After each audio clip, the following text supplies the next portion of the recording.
Então, começando agora com mais um estudo de domingo, nós vamos falar sobre mais uma característica baseada no livro A Universidade da Palavra, são os princípios que tem que reger a nossa fé. Então, hoje nós vamos falar do princípio do comprometimento. E aí a gente sabe o que é comprometimento quando você se compromete a namorar com alguém. E é muito louco, porque no Brasil, eu descobri que no Brasil, aqui não tem isso, nos Estados Unidos não tem. Que assim, quando você fica noivo, põe uma aliança na mão direita, que quer dizer que você está noivo. Isso era na minha época para trás. Na minha época para frente, eu não peguei essa fase. Tinha aquela história da aliancinha de prata, que é o quê? Né? É o quê? Primeiro tem o flerte, aí depois põe a aliancinha de compromisso, que é uma aliancinha meio que trefe, quer dizer que você só vai beijar aquele, eu acho, né? Não sei porque eu não sou dessa época mais moderna que eu. E aí depois fica noivo. Quando fica noivo, normalmente é porque já está pensando no casamento. E depois casa, bota a aliança na mão esquerda, tá bom? Isso é da nossa cultura, dos brasileiros. Eu sei que cada país é diferente, por incrível que pareça. O americano não entende essa história da aliança de noivado na mão direita, na mão esquerda, para depois passar para a direita, para depois passar para a esquerda, anelzinho de compromisso. O americano não se liga muito nisso, porque não é o costume daqui, mas é o nosso. Então, mas comprometimento tem em todas as culturas. Quando, nos primórdios, lá no tempo de Jesus, né, nós já estudamos lá a história de quando o noivo ele ia se comprometer com a noiva, ele levava uma garrafa de vinho, fazia um contrato e ele dava um dote, que era, vamos dizer que ele comprava a noiva, né? Legal isso. Por isso que Jesus se compara ao noivo, porque ele nos comprou e pagou o preço por isso. Mas então, porque é a cultura da questão do comprometimento. Então, quando você está comprometido com alguma coisa, quer dizer que você vai empenhar suas forças naquilo. Então, nós vemos assim, no trabalho, pessoas que no trabalho não são tão comprometidas, então são aqueles os primeiros candidatos a serem demitidos, quem não é comprometido com o trabalho. Tem gente que não faz compromisso com nada, quer ter a vida livre, leve e solta. Ok, entendeu? Cada um é cada um. Porém, nós vamos falar hoje do comprometimento com o reino. Então, é assim, se eu sou discípulo de Cristo, eu tenho que ter as mesmas características dele. E é nessa, como é que é? Meu marido fala, meu marido não é brasileiro, e ele fala assim, tô nessa, porque eu falo muito, mas é tão bonitinho o sotaque. Então, nós temos que estar nessa, né? De ser discípulo de Jesus. Então, o que acontece? Nós vamos abordar um lado do ministério dele, que é a compaixão. Jesus, ele se movia pelas pessoas de compaixão. Às vezes que Jesus chorou, foi assim sabe o que é compaixão? É você sentir a dor do outro, você tentar se colocar no lugar do outro, sentir a mesma dor. Então, nós vemos lá em Mateus 9:36, que Jesus disse o seguinte, fala que Jesus, vendo as multidões, se compadeceu delas.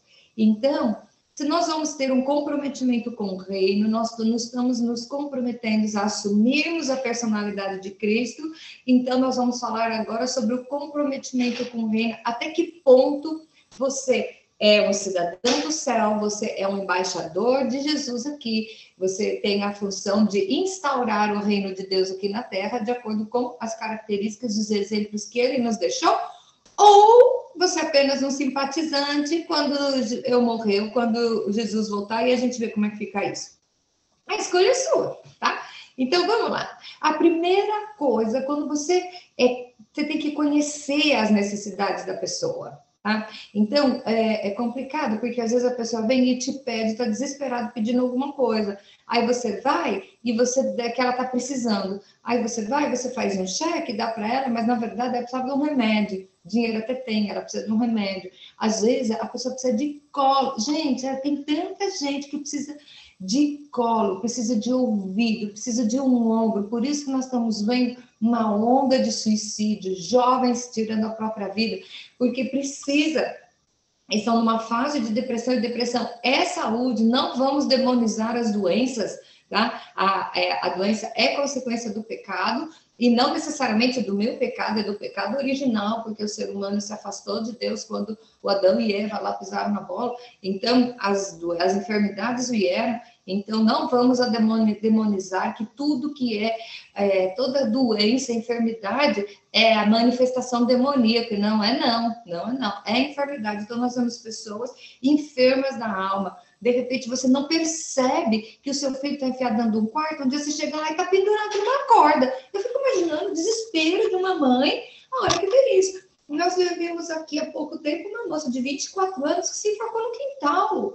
Agora, veja bem, o que uma jovem de 24 anos, saudável, bonita, sabe, levou ela a fazer isso? Às vezes era falta de ombro, falta de confiança de alguém para conversar, dinheiro. De repente, ela não estava precisando de dinheiro. A necessidade dela era outra. Então, primeiro, você tem que conhecer as necessidades da pessoa. O que é que o meu vizinho está precisando? O que é que o meu parente está precisando? O que é que alguém da minha igreja está precisando? Então, você precisa primeiro, para socorrer, você precisa conhecer. Não adianta você dar um pirulito para uma criança que é diabética, tá? Você vai só causar um problema, tá? Então, vamos conhecer a necessidade. Depois, o que você tem que fazer? Se identificar com ela. É o quê? Puxa vida, e se eu estivesse assim, qual seria a minha atitude? Qual seria o meu sentimento? Então, isso faz parte de conhecer a necessidade, faz parte de você ter compaixão, se colocar na pessoa dela, identificar com as necessidades. Depois, você vai ter que entrar em contato. Então, vai procurar saber exatamente o que é que o seu próximo ele está precisando. Depois, você vai sofrer com ele. Então, tudo a parte, esses 4 itens fazem parte de você ter compaixão. Conhecer a necessidade, identificar qual é a necessidade e me identificar com ela, entrar em contato, quer dizer, conviver com a pessoa, ir lá na casa, visitar para ver o que é e tentar se colocar junto, sofrer com essa necessidade. Aí você vai poder estar fazendo uma coisa muito mais consistente e proveitosa do que simplesmente comprar uma cesta básica e levar lá, tá? Depois você vai se envolver. Então, nós temos um texto aqui que foi em Atos 10, de 1 a 2, e é muito interessante, nós vamos falar sobre a história de Cornélio. E o texto diz o seguinte: morava em Cesareia um homem de nome Cornélio, centurião da corte, chamada italiana, piedoso, temente a Deus, com toda a sua casa, e fazia muitas esmolas ao povo, e de contínuo orava a Deus. Então, era um homem comprometido, tá? Cornélio, ele era comprometido. Depois você vai ver lá em Atos a história da vida dele, o que aconteceu na vida dele, como Deus usou ele para chamar, resgatar o apóstolo Paulo. Então, ele é uma parte muito importante. Se o apóstolo Paulo foi, veja bem, se o apóstolo Paulo foi quem foi, é porque um homem chamado Cornélio foi lá bater na porta dele, pegou ele cego ainda, levou para casa e discipulou ele. Quantas vezes você é usado para trabalhar com alguém que vai ser um expoente no reino de Deus? Se não existisse Cornélio, a função do Cornélio, Paulo ia estar perdido. Claro que Deus ia ter arrumado outra pessoa, um outro Cornélio, mas é necessário pessoas dispostas a ir. E tinha um problema, o apóstolo Paulo, ele matava crente. Ele era matador de crente. Então, a crentaiada fugia dele. E, no entanto, Cornélio, Deus mandou ele ir lá, ele foi buscar aquele que era o perseguidor e que estava numa situação de dificuldade. Levou para casa dele. Gente, pensa nisso. Pensa nisso. O que você pode estar fazendo? Me lembra a história do Billy Graham, que era um molecão, e teve um missionário que foi lá pregar, não foi quase ninguém, só tinha um, e quem se converteu foi um molequinho, que esse molequinho, Billy Graham, que ele transformou o mundo, ele levou o evangelho a todos os 4 cantos do mundo. Então, quem é o Paulo? Quem é o Billy Graham que de repente está com você? Você pode fazer alguma coisa, sabe? Tipo, dar um start, você pode tirar de um lugar e botar no outro. Às vezes a sua função no reino é essa, e por isso não tem valor? Você só quer ir lá pregar, ter uma grande igreja, arrastar multidões. Às vezes você está impulsionando, encorajando aqueles que vão ser usados. Muitas vezes você é chamado para orar pela necessidade do outro. Então, às vezes, mas eu não posso fazer nada, não tenho dinheiro para ajudar. Vai orar. Mas só orar? Que só orar? Você vai indo pedir para quem, o único que pode resolver. Uau, ela está orando por mim. Então, de repente, você separa um tempo do seu dia, você separa para orar por uma necessidade. Então, é o melhor que você pode fazer. Você está pedindo para quem pode ir lá resolver. Então, você precisa fazer o sacrifício para ir até lá, para ir socorrer. Quais sacrifícios que você está disposto a fazer? Quais os hábitos confortáveis que você está disposto a abrir mão para socorrer aquele que está necessitado? Então, é assim, quanto, a pergunta é só o seguinte: quanto eu amo a Jesus e quanto eu amo o reino? Eu amo Jesus porque ele me deu a salvação e eu estou quietinho dentro da minha casa, vou lá bater cartão, cumprir o meu lugar na igreja, ou você sempre senta no segunda cadeira do terceiro banco à direita, e se você chega e tem alguém lá no seu banco, você levanta e vai embora, porque aquele é o seu lugar. Uma vez eu fui organizar uma igreja desse tamanho, né? E nós fizemos uma EBF durante a semana, chamamos a criançada, e para o domingo nós convidamos os pais, claro que eu ensaiei uma música e eram os pais para irem. Então, a igreja, assim, tinha 10 vezes o número de membros nesse dia, e eu chamei o povo, falei assim, numa reunião, nós que somos membros, vamos ficar em pé. Por mais confortável que você esteja, vamos dar o lugar para quem está chegando. Você já é da casa. Se não tiver lugar para você ficar dentro, fica fora, pendurado na janela. Mas dê o lugar para o outro que vai precisar ouvir aquela palavra. Então, você está disposto a sair da sua zona de conforto para favorecer o reino? Então, em que é que você está, até que ponto vem o seu comprometimento? Então, tem um texto que você tem que ter obediência. Você tem que obediência. A Bíblia diz que os campos estão prontos. Você tem que ir. Não, mas eu quero ser discípulo de Jesus, eu fico só estudando a Bíblia aqui dentro da minha casa. Ok, beleza. Que coisa egoísta. Jesus não era assim. Jesus desceu do trono dele, desceu do céu e veio viver aqui na terra porque ele amou o outro. E o texto que nós lemos, ele teve compaixão das pessoas. Você é discípulo de Jesus? Então você tem que ter compaixão dele, assumir as características dele para você. Então, é obediência.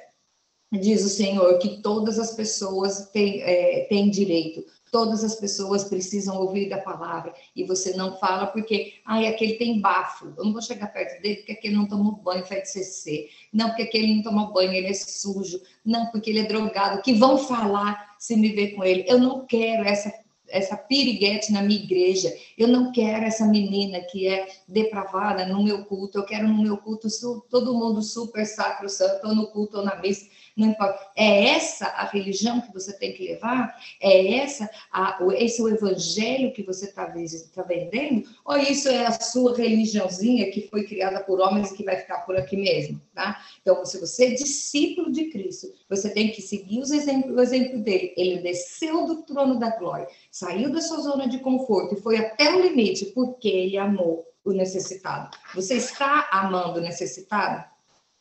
E aí nós vemos que nós temos que obedecer, e nós temos que ter um propósito. Aí a gente fala em outro estudo, a gente fala sobre dízimo, bênção e dízimo, oferta e semente. Tá? Eu nem vou entrar nesse mérito agora, mas você tem que saber que o dar também é uma obediência, o dar é um propósito. O dar é um propósito que você está ofertando. Então, quando você vai na sua vizinha e leva um prato de bolo, você não está só agradando ela, você está demonstrando para ela que você é um cidadão do céu e que você está disposto a ajudar. Isso é uma porta de entrada para você vir a falar de Jesus para ela um dia. Já parou para pensar nisso? Então, de repente, você cede o lugar. E tem um livro que é muito louco, que eu gosto, até o título já faz a diferença, que é Em Seus Passos, o que faria Jesus? Jesus olhou para as multidões e se compadeceu delas.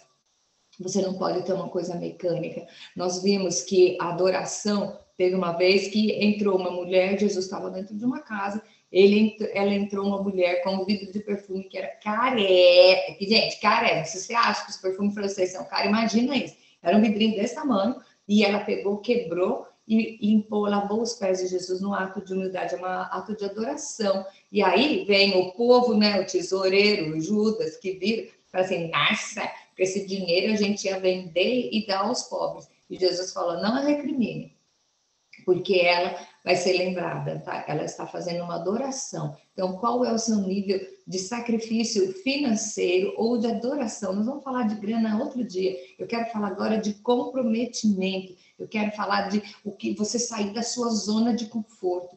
Então, essa história da pandemia foi muito legal, porque na pandemia você viu como nós temos sapatos demais, brincos demais, roupas demais.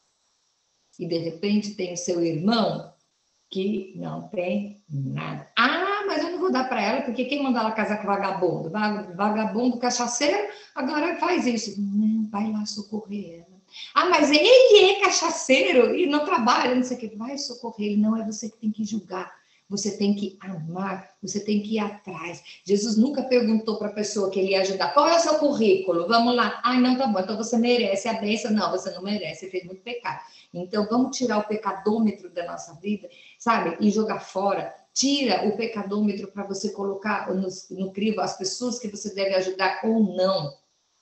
Então, tem um texto que eu amo, né, a carta de Tiago, e Tiago é muito duro nas coisas que ela fala. Nós fizemos um estudo de quinta-feira só sobre a carta de Tiago, que era irmão de Jesus. Ele fala coisas bem, bem profundas, e ele diz o seguinte, a versão da Bíblia Viva diz o seguinte, a riqueza de vocês agora mesmo está apodrecendo, e suas roupas luxuosas estão se tornando trapos comidos pela praça.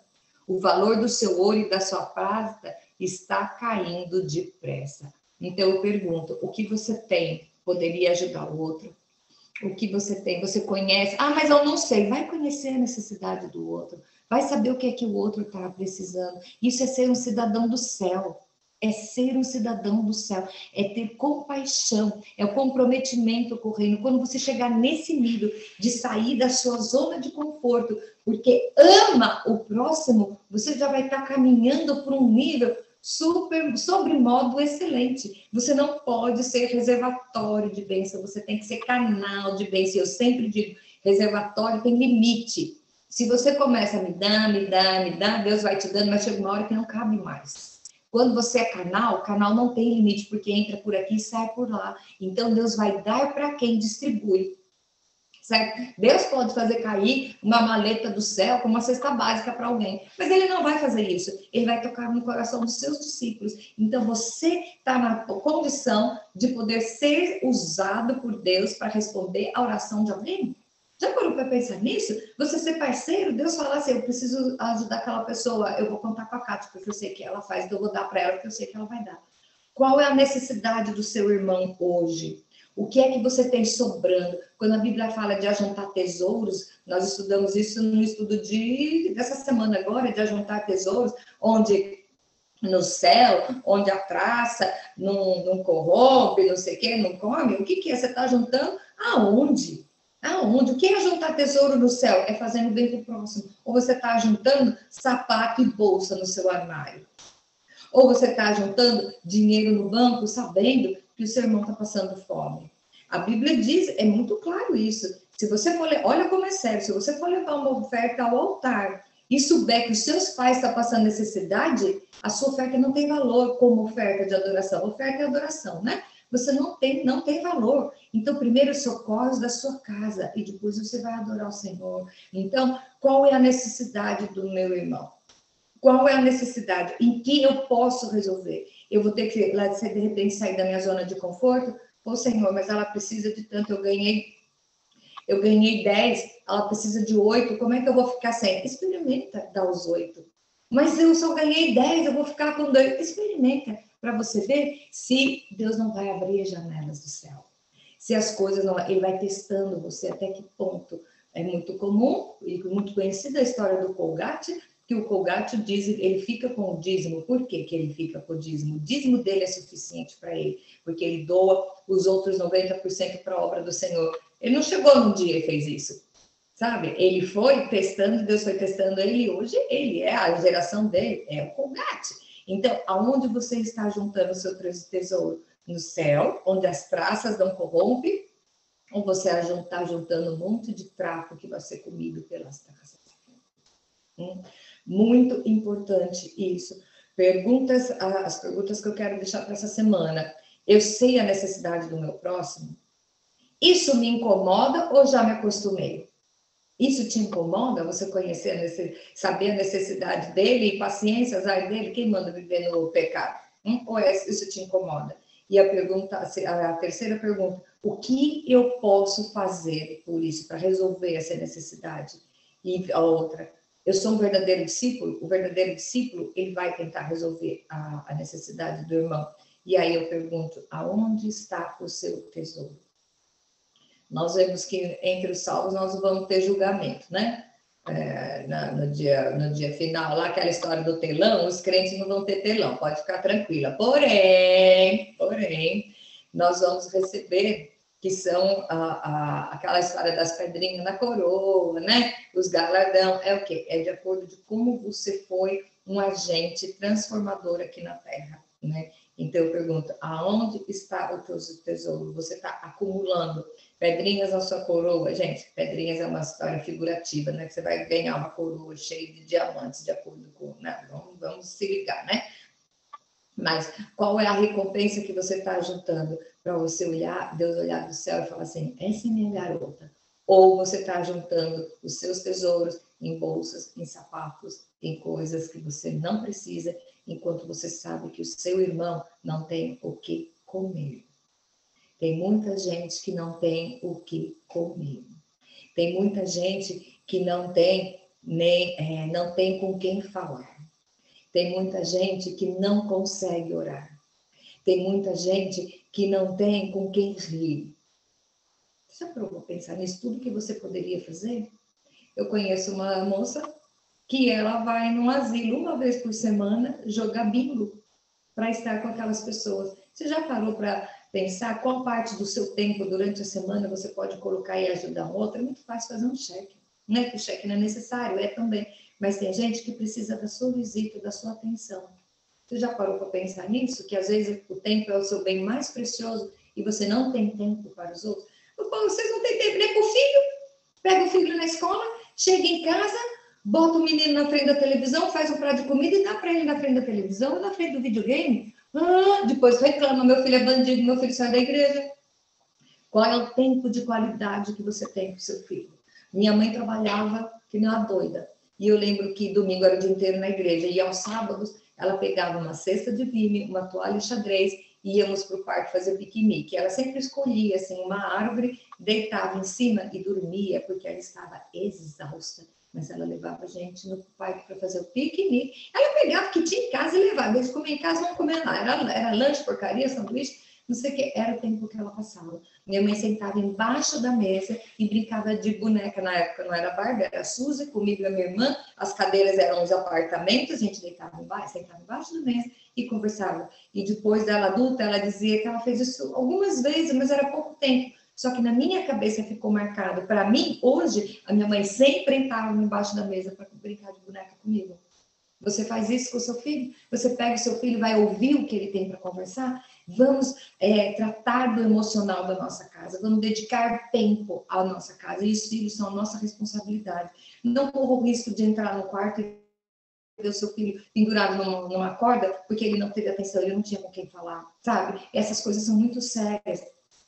Muitas vezes você se envolve com quantas coisas e vai dando coisas de dentro da sua casa e de repente não é isso que ele quer. É uma atenção, é uma palavra. A sua vizinha, de repente, ela apanhou do marido, ela está com uma situação super complicada, ela precisa falar. Não vá criticar. Vai lá levar um prato de bolo, senta e conversa.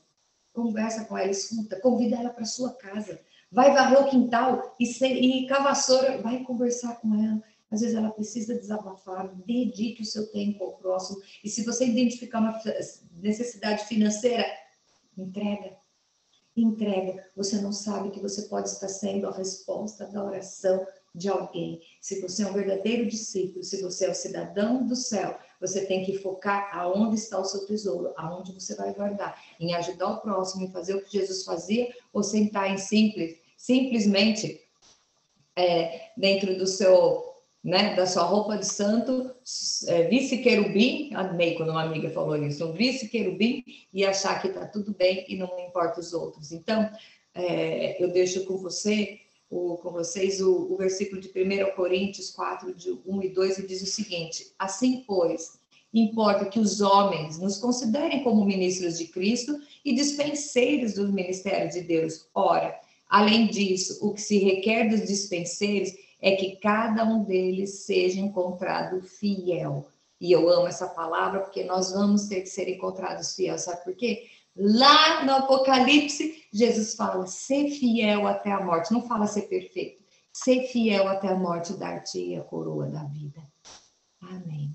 Seja encontrado fiel. Que essa mensagem de hoje possa sacudir e botar você em ação por essa semana. E que a semana que vem você possa compartilhar conosco. Olha o que eu pude fazer essa semana e eu pude ajudar o outro. E assim você vai colhendo tesouros onde a traça e o ferrugem não pode recolher. Amém? Deus abençoe a sua semana.